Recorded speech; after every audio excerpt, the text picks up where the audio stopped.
Evaluating the effectiveness of my online teaching. As a nurse, the biggest tool that I use for evaluating any of my practice is reflection. And I use a physical reflective diary, especially when I'm on a course or I'm engaging in new practice. I have recently set up a blog, so this can be used for a more modern reflective journal, and it also will mean I can collect ideas and state ideas and get feedback online, which is something I've recently developed using Twitter and Facebook, for example. When preparing my teaching, I always include an activity that will enable me to have feedback on my teaching, be that in the classroom, synchronistically online, or as part of blended learning.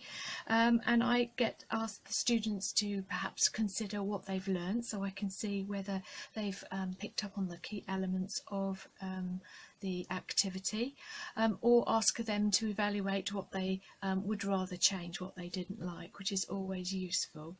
I also ask for peers to give me feedback, either by supporting me with an online tutorial or by reviewing my learning resources, which is very useful for nursing because we revalidate every 3 years.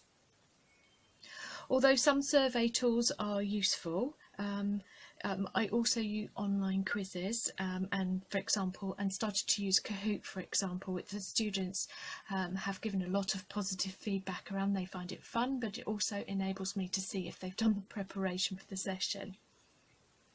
Exploring the learning environment and the virtual learning environment, the VLE, I've also explored what tools are available for that, and I've started to engage with learning analytics. Learning analytics is a term used to define online sources of information that can provide information about student progression and for administration. So an example of that might be that we set a quiz for our nursing students each week, and it can either be one that you can do over and over again, or one that's a one-off, so we can see how well they're faring.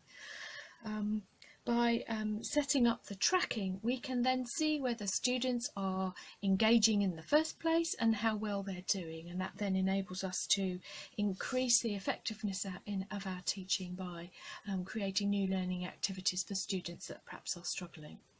So all in all, there's quite a wide range of evaluating learning.